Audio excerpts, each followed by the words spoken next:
Oh, thank you, sir. Good. Thank you very much. If I might have at least 1 hour's worth of sleep, that would be very, very kind of you. Thank you. Don't go quoting Dickens in my house.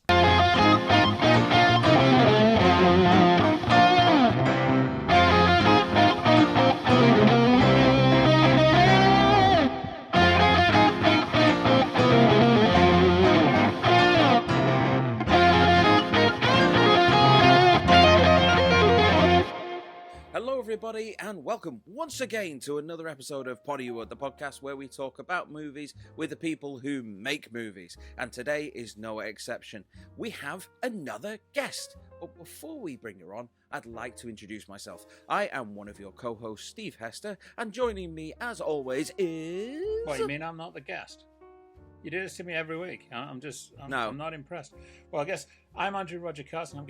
I'm the other guy on the show, not qualified enough to be a guest. I guess I have to host this thing with him. But we don't welcome you back.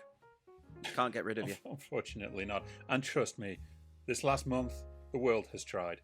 Speaking about this last month, I've got a bone to pick with God. you. What's this? Right. Look at that. Yeah, it's a Lord of the Rings t-shirt. You do anniversaries every single month, and you missed off the 20th anniversary of Return of the King. I did not miss it off. I just chose not to put it on. That's all. Because I know you. You'd take like 25 minutes on it alone and you'd run the show over. Yeah. Anyway, back to the format for the week, Steve. Yes, this is obviously the return of the guests now that we've gone to our full video format, and we're debuting a whole slew of guests. 2 weeks ago, we had Jen McGowan. We've got some amazing guests coming up. But they have to be led in by a truly amazing guest. Bit of fancy music, Steve, for this intro before we debut her. She was born and bred in Sydney, Australia. She started acting at the age of 16, doing stage plays in London, before transferring for a very successful run in Turkey in sitcoms and film. She then moved to Los Angeles. Since then, she has appeared in such shows as Ray Donovan, Scandal, Entourage, as well as also appearing on the stage. She's also a very celebrated TV host, and now she is also a producer as well. Exactly. You know, fitting all the boards. You know where it goes next. Go to directing, and I guarantee you we're going to see it one day soon. But for the meantime, it is our absolute pleasure to have all the way from sunny Los Angeles, Serah Henesey. How are you, Serah? Fabulous. Well, thank you for that intro. Thank you. Happy to be. After that intro, you can go now. You're very, very welcome. Oh, yes. I like how Andy had to preface sunny LA. It's finally sunny LA. The last 3 months, I have not missed living in London. It has rained every day. It's been crazy. We have had the 4 seasons in one day effect going on in the UK. I don't know how we always end up starting talking about the weather whenever we have a guest come on our show. It's because we're British. So we're going to do a bit of a biographical journey of you, Serah, as we do with all of our guests. So you're born and bred in Sydney, Australia. So what's it like growing up there? Yes. Oh, beautiful. It was the most magical part of my childhood was Australia. It's just such a magical place. I mean, nature-wise, and I mean, it's a beautiful place for a kid to grow up. I'm very thankful. Yeah. You can tell that you've moved around a lot because you don't really have any real trace of an Australian accent anymore. No, I don't. And it's funny because when I first moved to LA, everybody thought I was British because I'd been doing stage work in London and I sounded more English. I kind of have this, because I moved around a lot as a child as well, so I have this kind of chameleon-like ability that I kind of switch accents, and I don't do it on purpose, but like I can't speak Australian now, and I can do like so many different accents because I've lived and worked in different countries. And funnily enough, Australian is the only one I can't do unless I'm speaking to an Australian or I go back home. So it's weird. And yeah, I sounded more British when I first moved here, and then I spent some money learning how to say can't and instead of can't. and water instead of water, which still comes more naturally to me. But sorry, all I can think of is the phrase "you massive can't."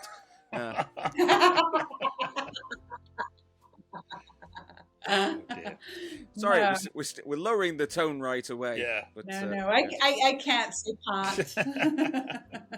So growing up, obviously in Australia, I think the kind of worldview when it comes to Australian films, you either have what's known as Ozploitation, or you have Home and Away and Neighbours. Yeah. That seems to be what every single person thinks that Australian film and television is. Who were your icons growing up, and what really fed you into wanting to pursue the arts? Interestingly, I didn't have any icons growing up because I was a science student. Wow. I mean, theater was a hobby of mine that I was studying to be a genetical engineer of all things, and I loved it. I love the sciences. I still do. But so I started off dancing at a very young age, and then I did some kind of a dance at a school camp or something, and the theater director pulled me aside and he said, "You're very brave on stage as a dancer. Let's see you as an actor." So I was like, okay, whatever. I was like, okay, well, that sounds like a fun thing to do. And my first production was the Epic of Gilgamesh, but we did it like a musical. And it kind of just, I mean, I loved it. I've always loved the stage, but it was always kind of like a hobby for me. I didn't know how to have a career in acting, and certainly wasn't on the plate. Yeah, but as far as icons go, I think I was raised by a single mother who had to work 3 jobs raising me, so we had a limited amount of time. But in the time we did have, one of our activities was going to the library, and the other was going to the movies. And my mom loved old Hollywood musicals, and so did I. I still do. So watching, Fred Astaire and Gene Kelly and all those, Rita Hayworth, and I loved all those old, singing and dancing movies. And I think that was my first love. And they're all so magical, and they're all happy, and and it's bright and cheerful, and especially if you're a kid growing up with a single mom who has to work 3 jobs, it was kind of like a fantasy kind of a thing for me. It was just so magical that I think that was probably what made me fall in love with films initially. And then my love of dance, and then finally when I went to Turkey in my early 20s, and I became Miss Turkey, and that was that was not planned either, but I just thought it'd be a fun thing to do, a fun thing to tell my grandkids. And then I actually got chosen, and I went to Singapore as a beauty queen in the finals, and I did a little bit of modeling here and there, but and then I just got offers to do TV shows in Turkey, and then I was like, oh, so this is how I get my foot in the door. Weird that you say that you were Miss Turkey. I would have thought that for something like that, you've generally got to be from Turkey. I am. How did that work? Really. So I have Turkish family. I was born and raised in Australia, but I have Turkish family. So I'm Turkish and Australian. I have dual citizenship. Yeah. That explains that then. Yeah. You've got a love of doing stage work, and it is something that you still carry today. Now, I know that you're a lover of Shakespeare, aren't you? Yeah, it's funny because I never fully understood it until I studied theatre in London. I don't think they really explain it as well as they do there anywhere else in the world. I don't care what anybody says. I did Lady Viola in Twelfth Night, and it was such a fun play. I had so much fun, and all of the classical works. I did a 17th century restoration comedy after that, and that was a lot of fun. It's kind of fun and frivolous, and the language is fun, and it's fun theater. Yeah, I love Shakespeare. I really do. Yeah, the language. I mean, once you understand it, and even when I first picked up the play, I didn't even understand what it said, what it was about. When I first started, and then but once you really understand it, and it's actually very easy to memorize as well. Like I've done modern plays, I couldn't recall a single line of any modern play I've done, but I still recall lines from Lady Viola. I recall lines from Way of the World, which was the William Congreve 17th century restoration comedy that I did. It's fascinating. It's a true great work, stays with you. That's what it is. Yeah. Yes. So, as you mentioned, you were Miss Turkey. Obviously, you're going through dance, you were doing stage work. So already early on, you had all of these different avenues working out. You started appearing more and more in Turkish film and Turkish TV. And one series, I believe, was it 4 years, you had a recurring role on a Turkish TV show that I hear apparently was as popular as Friends in Turkey. Yes, it was. It was hugely successful. The days we aired, we got like 50% in shares. Wow, which is huge for any TV show. Yeah. So it was. So when I tell my friends it was bigger than Friends, and it sounds like I'm being megalomaniac, but no, it really was. In its country, it was very, very successful. It was so well written. It was a lot of fun, and it was an amazing experience. And they're still airing reruns of the show. The fans sometimes reach out and they send photos they've grabbed off their TV and go, "Hey, you're on the screen," and in Turkey today. I was like, "Oh, that's fun." So it was a very fun experience having that kind of that big of a show and the love of the fans and having that was it's a beautiful experience. Yeah. What was the show called in both its native tongue and the English translation? In Turkish, it's Avrupa Yakası. In English, it means the European side. So half of Turkey, half of Istanbul is in Europe and half of it's in Asia. The Bosphorus Bridge obviously connects the two. So it means the European part of Istanbul, basically. I'm looking at it right now, and your list of credits is incredible. And there's so many that are in Turkish. Yeah, I did a lot of TV work in Turkey. I think people I tend to knock it a little bit. I mean, now Turkish TV has become very successful. Actually, Turkey is the second biggest provider of content outside of America right now in the world. Really? Second. Really? Yeah, it's huge. They're getting sold all over the world.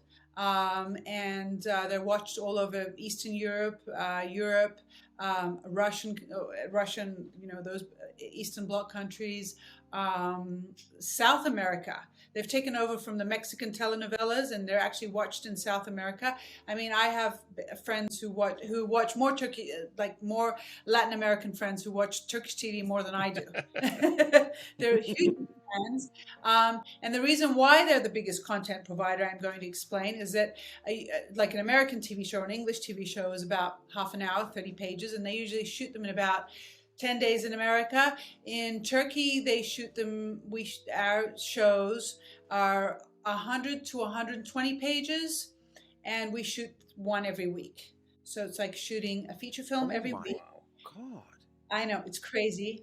And our TV season is 9 months. Oh, that is an incredible workload.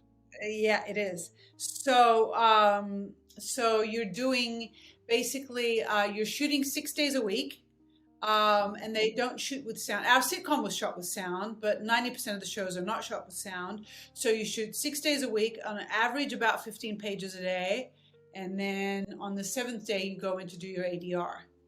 And you do that 7 days a week for 9 months. Oh my God. So that's why the content is so much, is because, they're shooting so much.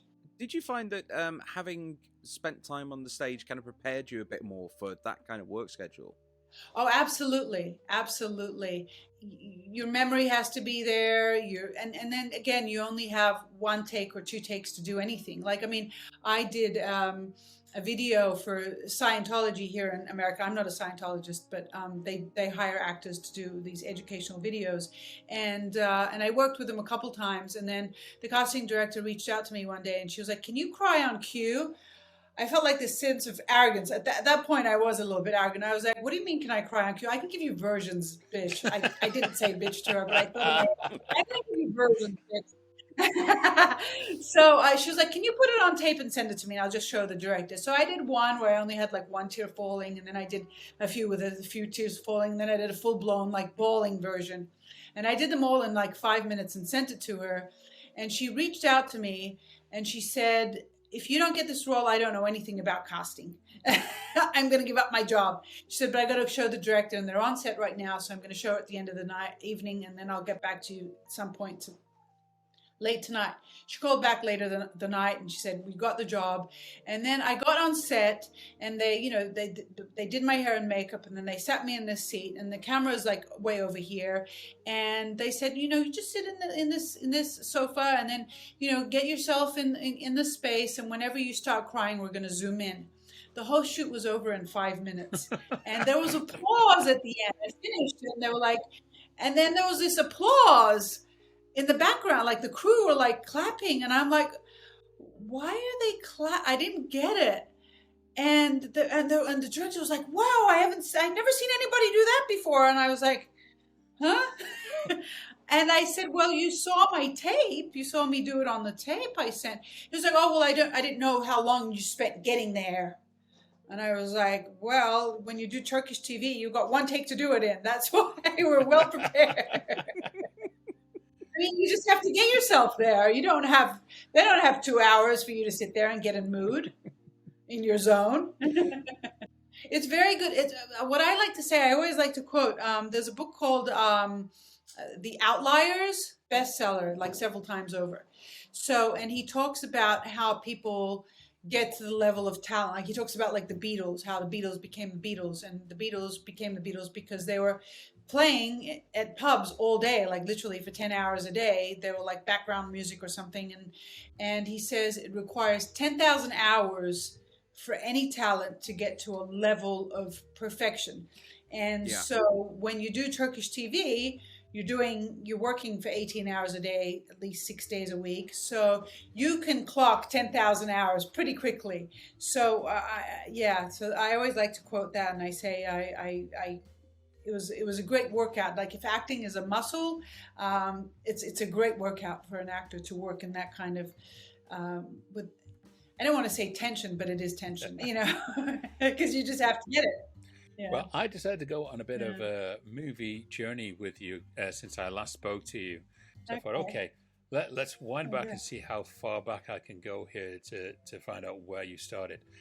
And I discovered that you had a small bit in a Jackie Chan movie called The Accidental Spy, where you played a mafia boss's girlfriend.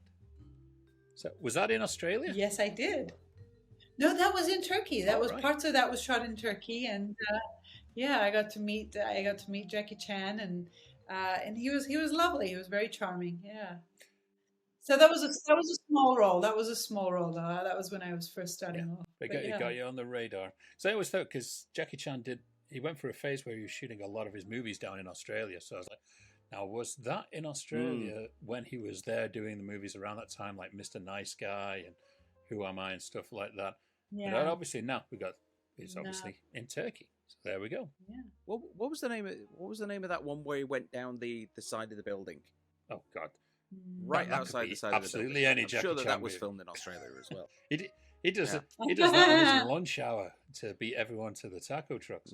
Yes, he does. Yes, he does. Guarantee you.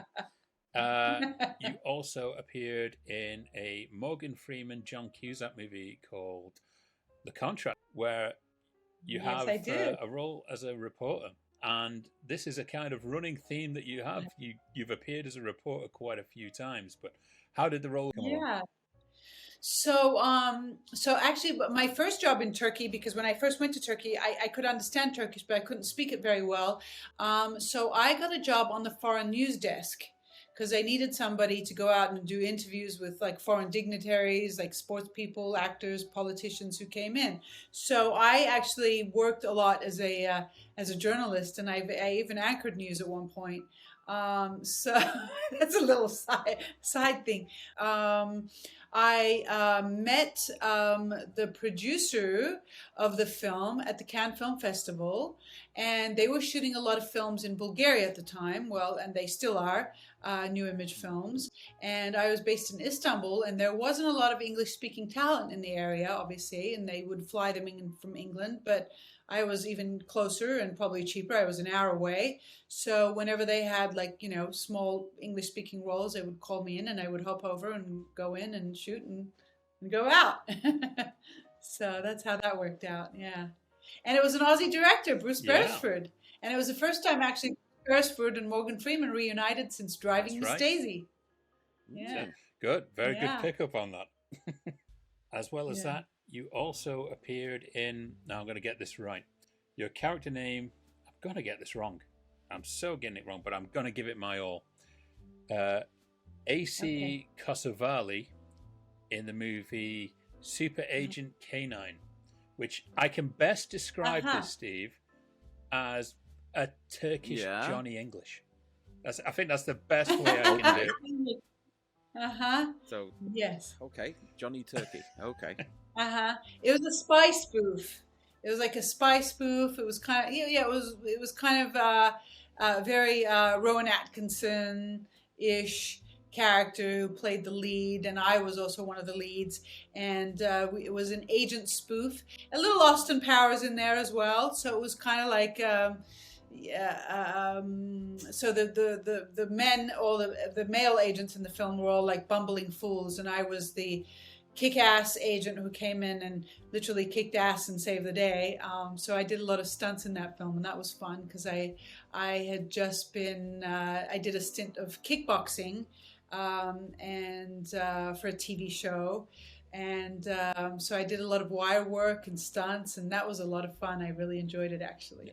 Were you able to employ some of your dance techniques while you were doing that? Yes. Yes, because the thing is, like wire work, and especially actually a lot of the wire work I didn't end up in the film. They didn't put all of it in because, long story short, they couldn't figure out all the technicalities of doing stunts and wire work in Turkish cinema when I did it. I mean, now they've gotten better with that.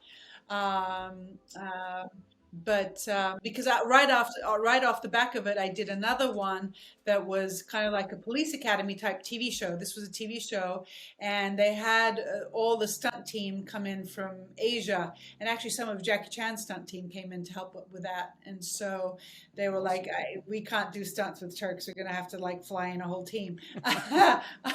But for Agent Kosovalı, I did a lot of wire work, and wire work is kind of like a mixture, and it was like Crouching Tiger, Hidden Dragon stuff. Some of the stuff I did on there, a lot of it is gymnastics mixed in with martial arts. So and a gymnastics and dance background definitely helped, especially with all those flips I do. They're doing That's actually really refreshing. A lot of actors just will not get into the whole wire work and the stunt work and things like that, so it's always refreshing to find one. Oh, it's so much fun. I remember the TV show I did right off the back of it, where we had the Asian stunt team, and they were like, "Are you going to be okay doing this?" I was like, "Are you kidding me?" I was like, "Just tie a rope around my waist and throw me off the building. I'll be fine." Because I love bungee jumping and skydiving, and I love all that stuff. So for me, it was just like, that's fun. Are you kidding me? I can't believe I get paid to do this. Don't tell any producers. You know what's really funny? The last film I did, and it was a film that I produced, and I star in as well. You're probably going to ask me some questions about that. But we had a stunt double for me. And but I ended up doing all my own stunts anyway, because I love it. And it's so funny because in one scene, I'm trying to run away from some people who are trying to kill me, basically, and we're shooting in this Virginian forest, and it's so damp there and it was autumn, so there's a lot of dead leaves on the ground, and combined with the wetness and the dampness, it's so slippery. Like you take a step in any direction, you're going to end up sliding down a hill. And I had to run through that, and so in one instance, I need to fall and really roll down the hill, which wasn't hard to do because again, it was so slippery. You could have had any kind of accident running through there. And there was one scene where I have to roll down the hill, and we had the stunt double ready to do it, and the camera wasn't rolling, and we were just practicing what area I'm going to run through, and where the camera is, and trying to figure out all the the blocking and everything, and with the other character who's chasing me. So I did a practice run, and then I told the director, I was like, oh, let me just try it.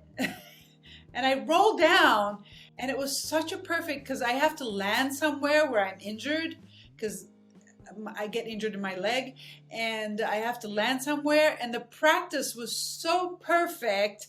I fell where I was supposed to fall, and I rolled down, and I landed exactly on my mark.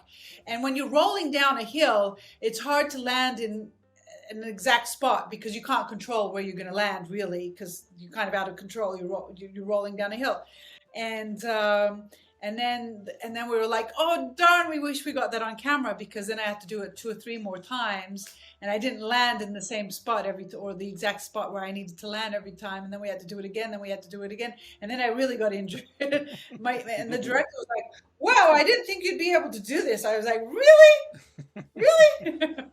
Yeah, they weren't expecting it. They because it was difficult. Like, there was, anyway. Always shoot the rehearsal, as they say. Yes, always. Yeah. I tell people I come from the guerrilla art of filmmaking, because especially in LA, you get these there's this kind of wokeness that's going around, and which some instances I don't really subscribe to, and they're like, are you okay you have to ask an actor, are you okay being touched this way, when, an actor has to come in and like hold your arm or something, or pull you from your arm. And I'm like, just be in the moment, just do it, go ahead. Like, I mean, doing Turkish TV, I'll give you an example. Like, there was an instance where in a Turkish soap, I played a battered housewife. She was a former beauty queen, and she married this horrible man who beat her up and abused her. And, and it's my story of, trying to get away and trying to, build a life after. It was kind of like Sleeping with the Enemy, the Julia Roberts film. With that think of that in a TV show kind of environment. So there was one scene where I had to be beaten up by my husband and thrown in the pool, and it was snowing outside. It's the dead of winter. Right. And so there was the whole crew were outside in 3 layers and parkas, and I was there in my silk pajamas, being pulled by my hair. Like he beats me up, and then he drags me out by my hair and dumps me in the pool. And it's snowing out. So we did 2 takes. So they dumped me in the pool. I had to get out and do it all over again, and for different angles and things. And I think it was on the 3rd take, I was frozen in the bottom of the pool, and I could not get out any further, and they literally lifted me out and put me in a hot shower. And I stood in the hot water for 45 minutes. So I did not come from the school of dainty filmmaking. Yes. That is a relief to hear. It's like, you have to be in the moment. Sometimes if you're being beaten up, I mean, obviously there's a way you do it on camera. But sometimes you do need to show hurt and pain, and there's no other way to do it than actually being a little bit hurt. I'm not saying I'm okay. It's going to be completely beat up by this horrible husband monster, but some of it needs to be real. Yeah, absolutely. You need that verisimilitude, which is a wonderful word. But you're absolutely right. If I like that word. Well, thank you. It's the realism of the situation, and if you can make it as real as possible without crossing that line where it actually becomes real, then yes. I honestly agree with you 100%. Agreed. Pop quiz question for you, Serah. I found this. One source has told me this from doing my research over the week, so I wanted to check with you if this is correct or if this is something that someone has just thrown out there. Did you appear in Neil Marshall's post-apocalyptic movie Doomsday? I did appear in a film called Doomsday, but it wasn't Neil Marshall's. It wasn't. Funnily enough, we made a film. Yes, we made a film called Doomsday. It was originally called Doomsday, and I had one of the leads in that. It was shot in Bulgaria again, but it found, unfortunately, another film, which is Neil Marshall's Doomsday, came out right before ours, and we had to change our name. And they ended up calling it Annihilation Earth, which I didn't like as much as Doomsday. Which is good, because that seeks effortlessly into Annihilation Earth. So that answers that question. Apparently on your Wikipedia, it is still listed as Doomsday, and when you click on the link, it goes to Neil Marshall's Doomsday. Yeah. Oh, interesting. Oh, okay. Bit of trivia there. Okay, so you mentioned Annihilation Earth, which you did the trend of what every kind of actor we've had on the show so far, most of the actors, have done a movie for sci-fi, which is... yes. It's the Roger Corman way to start. It worked for Jack Nicholson. It worked for Holly Hunter. It worked for everybody. And in this, you get to work with Luke Goss. Yes, Luke Goss of Bros. Blade 2. Yeah.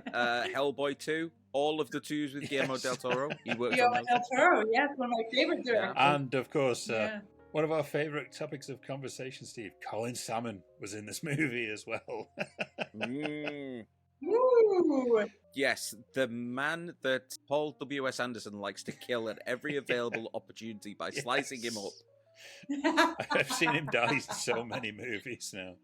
Colin, I've got a part for you. Oh, God, do I get sliced up in this one? Yes! It's in the... He's fantastic. He is. Yeah. He is. In person. So, yes, we need it for Alien versus Predator. There's another Brit in the film. Yeah, there's another Brit in the film. Marina Sirtis from Star Trek, the original. Oh, yes. Yeah, she's English too. Yeah. A lot of English talent. Currently back. See, you're taking over the world with talents. Currently back with Picard. Yes. Correct me if I'm wrong. You played Luke Goss's wife? And mother of 2 children. I had 2 children I had to carry around constantly. Well, one of them was like walking, and the other one I had to carry all the time. And it's quite tiring, you know. When I was like, "Can I put the baby down in this scene?" They're like, "No, if you put her down, she's not in the shot." I was like, "Oh, okay." Did they not give you like a dummy or something to carry around? Well, yeah, no, they didn't do that at that time, and so she was in every shot with me, and I apparently took very good care of her. I was a good screen mom, and her real mom thanked me afterwards that I took such good care of her on set. So yes, and it's interesting working with kids because, you know, especially when you're doing night shoots, you have to keep them awake, and, you know, to keep them well fed, or, you know, they're just it's a different kind of dynamic, and you have to kind of manage them a little bit. And there's one scene that I'm doing at the very end, and it was a night shoot, and I'm carrying her, and her eyes were closing, and she was like, her little head was nodding off. I was like, and then you start doing this, you're like, okay, wait. You know, I got continuity to think about here, kiddo. Keep your eyes open. You're ruining my moment, kid. You're ruining my moment. You'll never work again. Yeah, with your own kids, you're like, go to sleep, for God's sake. Yeah, it's funny. I've just become a mom myself, and I'm playing a lot of lullabies when I'm trying to put her to sleep and rock her to sleep, and I'm like, it never occurred to me, like, every single lullaby is about sleep. It's like, sleep, baby, sleep, and I'm like, oh, now I get it. They just don't sleep. Oh yeah. She's at the easy stage at the moment. It's when it gets to the stage that we're both at, where it's like, you get the Forrest Whitaker eye at 2 a.m. Yeah. But there's sometimes when I'm feeding her, I like nod off, like my eyes are closing, and then I'm like, oh, whoa, and I wake up and I look up at her, and her eyes are like looking at me like this. I'm like, sorry, Mama fell asleep on the job. She's walked away. Lullabies make me and my husband sleep. It's so funny because whenever I play a lullaby, my husband's like asleep in 15 seconds, and I'm like, look, they work better on your dad. I get at the moment with my son when he plays Minecraft. For some strange reason, the music from Minecraft actually makes me fall asleep. Oh, that music is really relaxing. It's too relaxing. It's a sedative. Yeah. Obviously, as well as Annihilation Earth, around this time, you also starred in a movie called Double Identity with Val Kilmer. Val Kilmer, yes. So, tell us about this movie. Oh, I played an agent in that one, and it's kind of like, so it was the Cold War era. Like I think, no, it was designed around the 70s or 80s. I think. I don't quote me on that. And all the other actors came in from England. And I'm the agent who has to take him to a safe house and prepare him for his next, mission and forge papers and do all that stuff. And it was funny because all the other English actors and myself got into this really funny banter when we were off camera.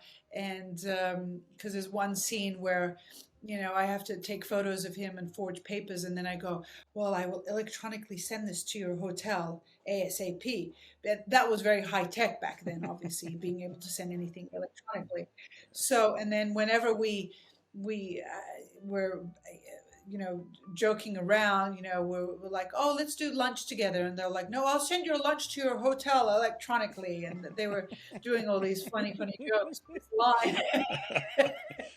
And Val must have just kind of looked at us and went, what are these people on? And the script writers looking at you like, yeah, that's right. Keep making fun. Assholes. They're making fun. Absolute bastards. I worked on that line for 5 minutes. And this is really funny because I actually had a crush on Val Kilmer, like from his Top Gun and The Saint, and especially Jim Morrison. Oh my God, because I love The Doors and I love Jim Morrison, when I was a teenager. And when I saw him play Jim Morrison in his most fantastic role to date, still to today, he did a great job with that. And when I saw him do that, I was like in awe of him. And in my mind, he's still Jim Morrison. Obviously, he's not, but in my mind, he is. So he did a very good job of that part. So it's easy to mix up the two. Yeah. Right. So in the scene where I have to take him to the safe house and prepare him and get him washed and patched up and freshly suited and everything and prepare him for the next mission. So he gets out of the shower, and then I think that was my last scene that we shot together. And when we finished, they're like, "Oh, that's a wrap for Serah." Clap, clap, clap, clap, clap. And then I turned to him and I said, "I'm really disappointed because, I was hoping you were going to come out of, the shower."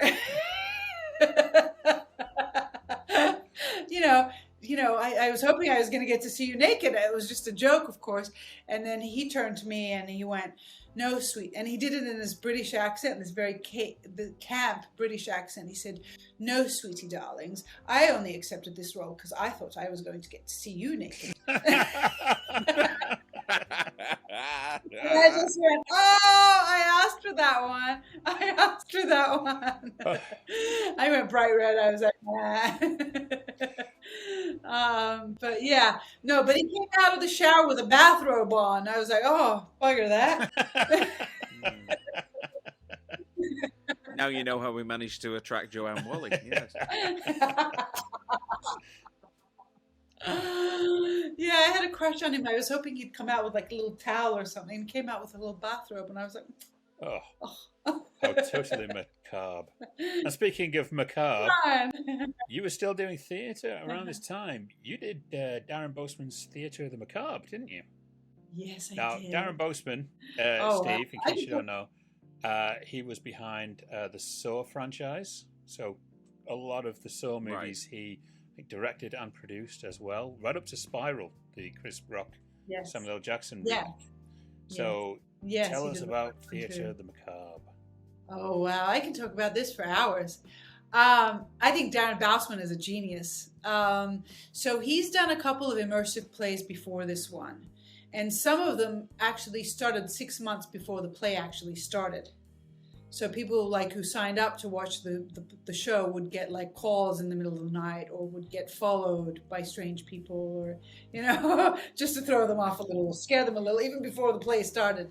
So he's really into that whole immersive theater thing. And so Theater Macabre was based on some kind of reality. I think in the 1800s, there was a Theater Macabre in France, where they actually raped people on scene or tortured them really. It was nasty. And then it got banned, I think, in the early 1900s.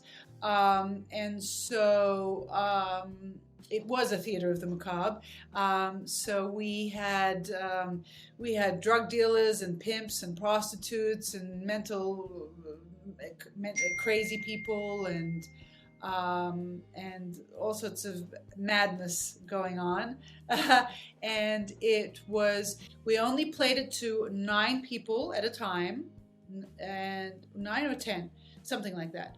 And so we only had, because we had 10 different stories going on simultaneously. So we only played it to 10 people at a time. So you could interact with the actors. And it was played in a building that was 4 stories and over 20 different rooms. As an audience member, you could come back 10 times and have 10 different experiences. And every decision you made in every room you were in was a deciding factor on where you went next within the play, or what room you were taken to, et cetera, et cetera. And we played to 10 people at a time. And we did about 10 shows a night. Right. And the shows are that makes sense. 1.5 to 2 hours each. So they were staggered by, so we had a show starting at 7, we had the next one starting 7:30, we had the next one starting 8. So they were staggered by half hours. And so at any given time, we had 3 shows going on at the same time. Yay. I mean, just the mathematics of it is crazy. And so several characters had, several actors playing them. So, but it was fascinating. It was very challenging because, again, the viewer could, because they were in the play with you, they could throw questions at you and you had to answer in character, but still keep them on the same path and same kind of journey. And it was truly fascinating, and it was, the most fun I've ever had on any stage. So okay, I can't pass this up. What was the strangest thing that you were asked while you were doing this show? So my character was a therapist. I was actually one of the most kind of straightest characters. But before you met my character, you met the sisters I was actually looking for. So I was looking for 2 sisters inside this theater who had run away and were pretending to be somebody else. But they were actually mental health. They'd escaped from a mental health institute that I ran. So whether you believe the sisters who said that they were royalty and they were trying to escape their family, so they were hiding in this theater, or whether you believed me, was the deciding factor on the girl's fate, basically. We don't tell them what time and age we're playing, So I had an actual therapist. I had to play the scene with an actual therapist, which really, I was shitting my pants because I was like, oh God, he's going to try and be a smartass and try and throw me off. And he said, so you're looking for these, these patients, but what kind of therapy are you, what have you been practicing on them? And I said, well, I run a very, state-of-the-art, facility, and and we provide therapy and medication, and worst case scenario, we do electric shock therapy. And he went, electric shock therapy? What age are you? Because they don't know, because we were playing early 1900s. But they didn't know that, obviously. I mean, they could probably guess maybe from the costumes, but they weren't really told. So I was like, and he was like, that's outdated. I'm like, what do you mean outdated? I run a very, modern facility. So I'm trying, he's trying to throw me off because obviously nobody's doing electrotherapy anymore. So I had studied what therapies were done in that age, in that era. So I was like, electrotherapy is a very modern form of therapy. I don't know what you're talking about, is what I answered it. And if anyone in the UK wants to know what Theatre Macabre is like, just go to Barrow Street in Salford on a Friday night. It's practically just like that.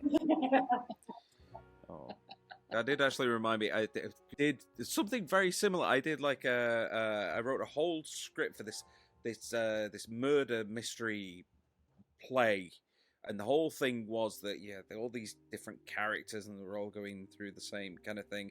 But then then throughout the show, the audience could throw out questions for them, and one of the characters was a priest, and I'd written this whole thing about the priest gives the character last rites, and the guy who was playing the priest didn't really know about the whole thing surrounding last rites.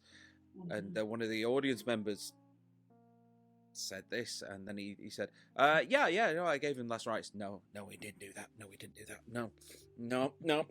And he was getting so defensive about the whole thing, saying, no, Catholic priests don't do that. No. And I'm there thinking, do they not? Have I missed something? Oh dear. Okay, so I'm so worried now. So obviously around this time, as well as doing the acting, the theatre, the stage, the movies, stuff like that, you were also still doing a lot of interviews for television and shows and things along that line. And you'd graduated up. You were talking to some of the industry's biggest names. Wow, we got to interview just about like every A-list actor and director in town. So that was a lot of fun for me. So I did a lot of hosting as well alongside the acting, and I hosted a game show in Germany for 2 years. I hosted entertainment. I hosted a cooking show. I had my own talk show at one point. So I did hosting and acting together always. But the film review show that I hosted here in LA was something that I came up with because I obviously wanted to stay here and I needed a job, in between auditioning, and I didn't want to get like a full-time job because, again, I needed to audition. So I thought, okay, why don't I host my own show? And so kind of have like a Turkish celebrity interview American celebrities, and it wasn't just celebrities; it was acting and film celebrities. Like I didn't interview, I wouldn't, there was no like Kim Kardashians or whatnot, none of that. Yeah. I wanted like a film review. I wanted a real film show about really talented people. Yes, I was trying to be nice about it. You don't have to. I love the English. I love being able to be frank. Oh, trust me, we didn't tell you. You can be frank on this show as much as you want. I doubt she'll take time. Can I still be Steve? You can still be Steve. Okay. So, I got to interview everybody from like Julianne Moore to Guillermo del Toro. We were just talking about him. Nick Nolte, Robert Redford, Keanu Reeves.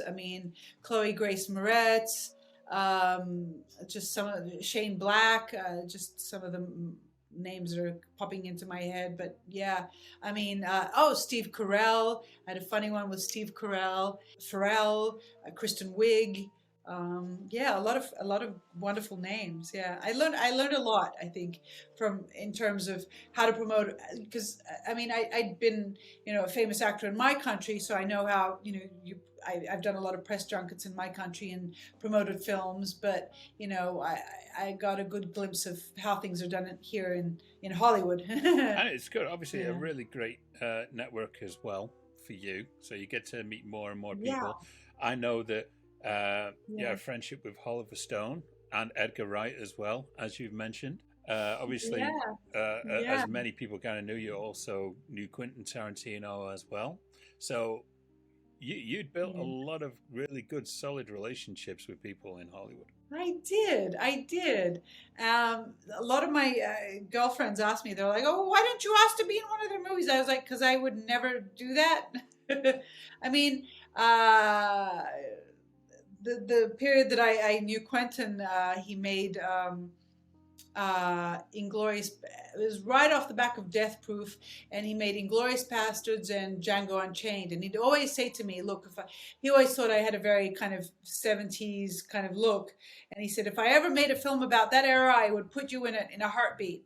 But the time we were friendly, he made Inglorious Bastards, and he had a German girl in a German role and a French girl in a French role, and there was nobody else in there. And then Django Unchained, they're all black. So so I was unable to work with him. Who knows? Maybe one day. Maybe Edgar, maybe Oliver. Who knows? You never know. I'm a huge fan of Edgar as well. He's fantastic. And he loves film. And yeah, I could talk film with him and Quentin for hours. I like to call myself a mini cinephile. They're professors. They're in the major cinephile category. But yeah, I used to watch 2-3 films a night. So good old days. Yeah, I love good old days. I mean, right? It's a steadfast routine about this podcast that I am the Philistine who knows nothing about it. But even I can look at stuff that Edgar Wright has done and go, yeah, I recognize, I get that reference. I get that. I see where you're coming from. So yeah, that's a good way. They're the professors in the university. I love being in the middle when Edgar and Quentin were having a film discussion. I would just feel like I'm soaking up so much film knowledge right now. That's what Steve's like when he's on the show, and me and the guest, who is Bill or whoever we have on, we're just talking endlessly about film, and Steve's there like, I have no idea what they're talking about. I don't even know what film they're on about. So basically, this show was originally done to educate Steve on film by forcing him to watch a movie every week, which we do on our regular show called What's in the Box. So we pick one out at random, fantastic. And he has to go and watch it and report back on it the next week. Watch mine. Watch my film. I want to see what you think about it. It'll be in the box. Well, obviously, one person you have built a bit of a relationship here through work is Nick Lyon. Mm-hmm. Yes. And I've worked with him 3 times now. I'm connected with Nick as well. I don't think I've really even spoken with him. But I think this came about, you starred with Danny Trejo in the movie Bullet, which was directed by him. Yes. Well, the first one we did was Annihilation Earth. That was the one we shot in Bulgaria. That was how we first met, yes.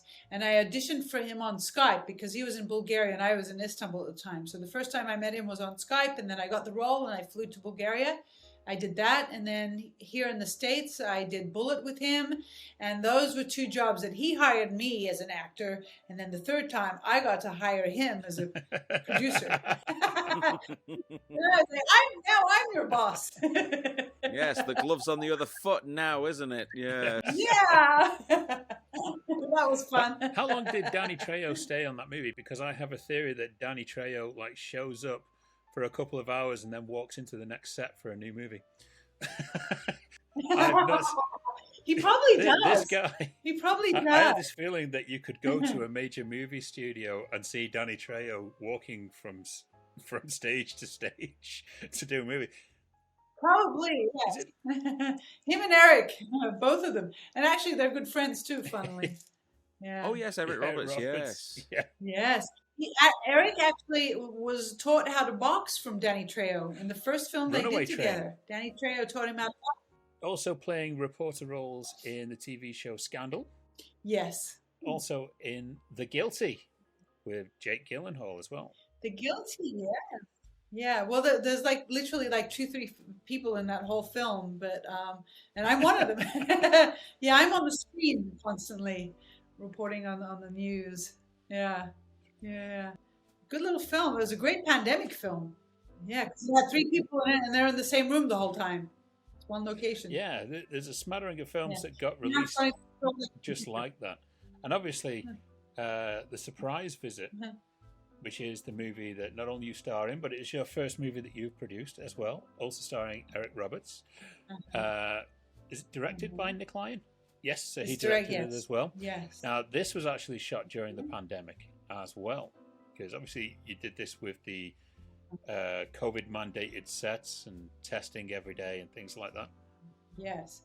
So so my husband's family, he was my boyfriend then, have a huge big estate in Virginia, and it's in the historic landmarks of America, whatever list. And it's huge, like it's got like a forest, and there's a river, and there's waterfalls, and then there's one main house and I think 4 guest houses. And because of the historic nature, it would it would lend itself to a horror film very well, we thought. And we found a script, funnily enough, named The Estate, that it would have been perfect for. And we wanted to shoot this on the estate. And we were planning to start in March. And then the pandemic hit in March, and we figured out that shooting, because the film involved some kids, and shooting with kids during the pandemic was going to be very difficult, if not impossible altogether. So we scrapped that idea, and we thought, okay, well, we're not doing this. And then later on that year, I think in July, we did a cross-country trip to Virginia, because my husband wanted to visit his family, and we didn't want to fly, and we didn't want to stay in a hotel. So we got an RV and we did a cross-country trip, which was a lot of fun. And then we got there, and we were going to be staying there for a few months. And then my husband was like, well, why don't we find something that you can, because he builds homes there. And he was like, well, maybe you want to revisit making a film. I mean, we're here. Why don't you think about it? We can shoot a film while we're here. And so we looked at several different ideas, and we tried to come up with a script or an idea. Our starting point was The Strangers, which is kind of like a cult horror film now. Because, the whole film is literally 3 people, and all the rest are in masks. It's a great pandemic film. Obviously, our film isn't similar, but so we kind of wanted to experiment with some ideas around, a limited cast and crew kind of film with one location.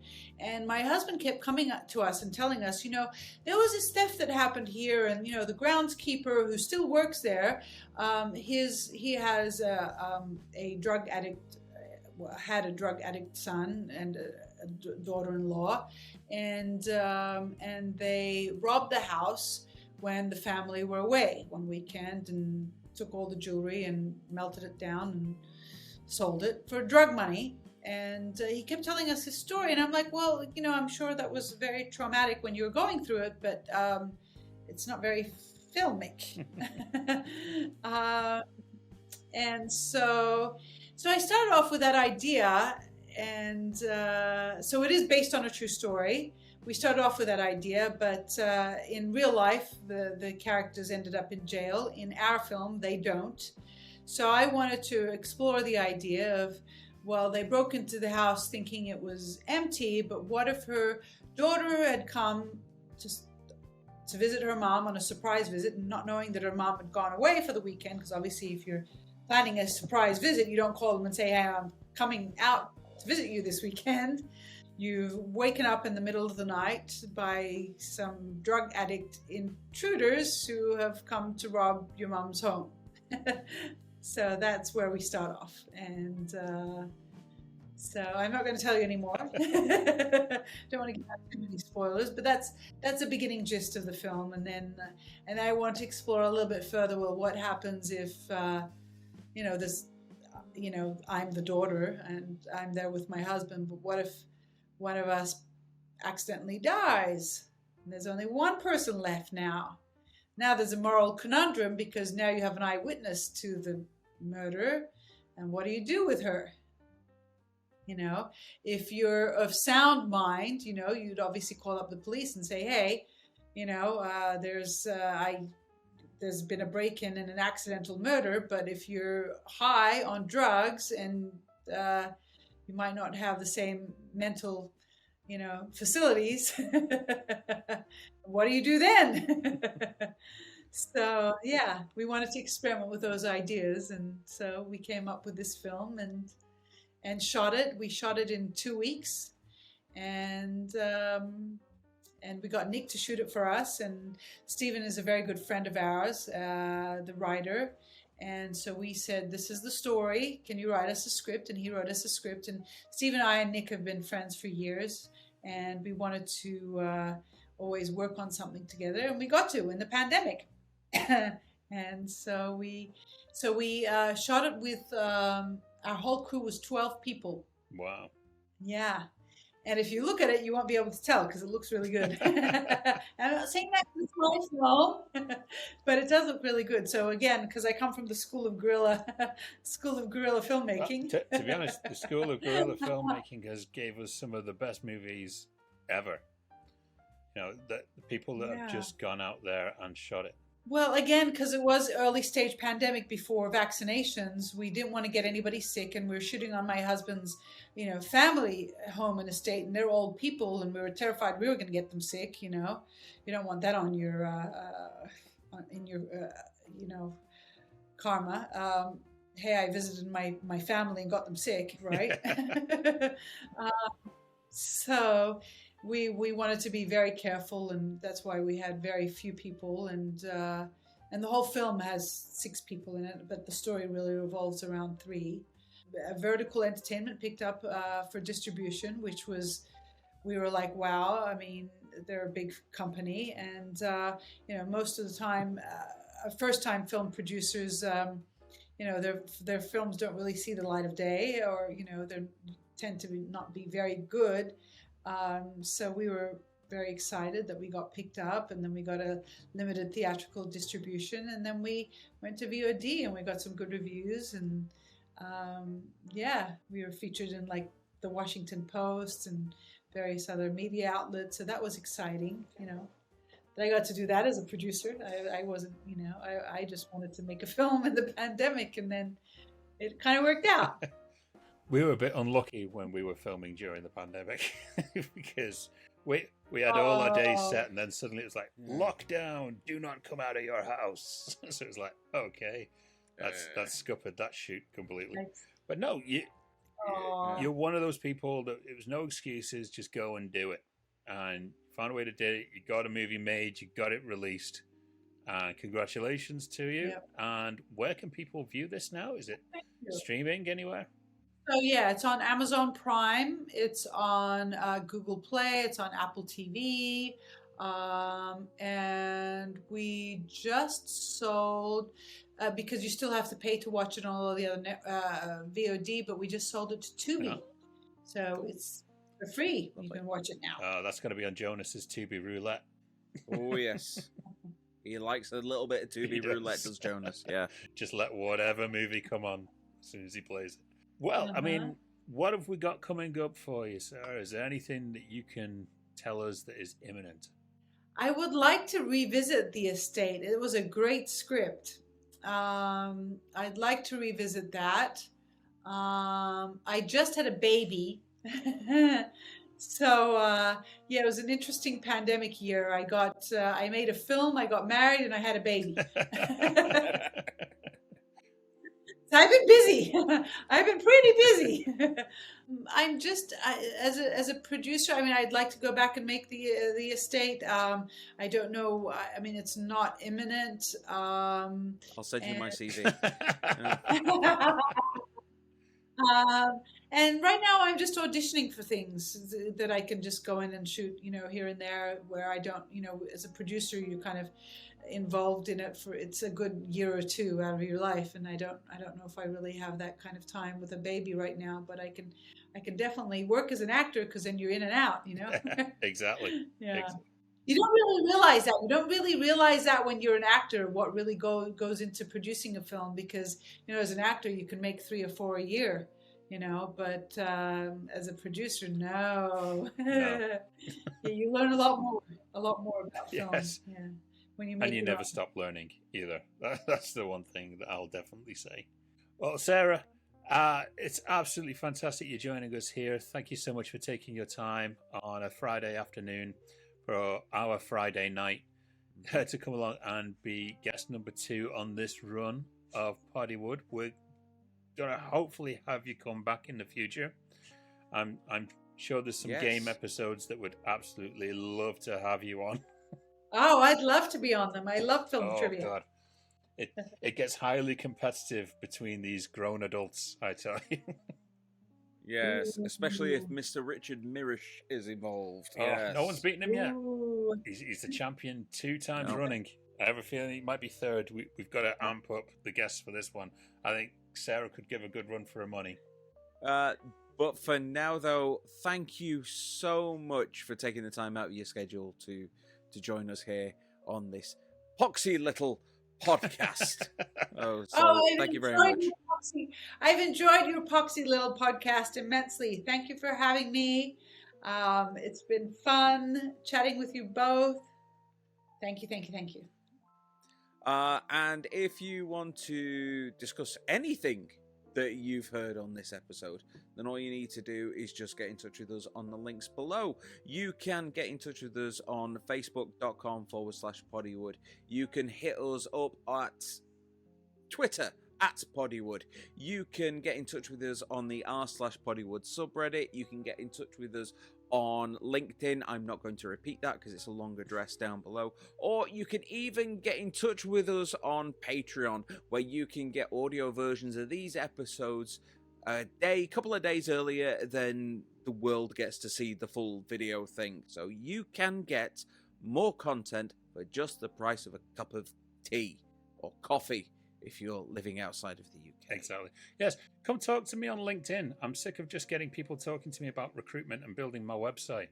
I want to talk about movies with some people. It's my domain. But yes, we're also after subscribers. So if you enjoyed the show today, here's a subscribe. We've got some awesome guests also in the pipeline. We've got our regular shows as well, where you'll see What's in a Box anniversaries and all the stuff that we do that you'd love to see us do. On our next guest will be Uwe Boll. Yes, Uwe Boll is going to be our next guest. He's made his comeback after retirement. Steve is absolutely shitting it because I met him in Cannes. I know him well. You know him well? Yes, I do. I may have been slightly less than diplomatic in regards to his video game adaptations in the past, so it's going to be a fun episode. Ooh! I haven't seen him in years. It's been at least 10 years. He wouldn't remember me. Well, that's okay. Yeah. We'll say next week that you said hello. But for now, though, it is a big thank you to Serah. Thank you very much for joining us. Thank you for having me. It is a goodbye from me. And I'm just an AI chatbot. Bye.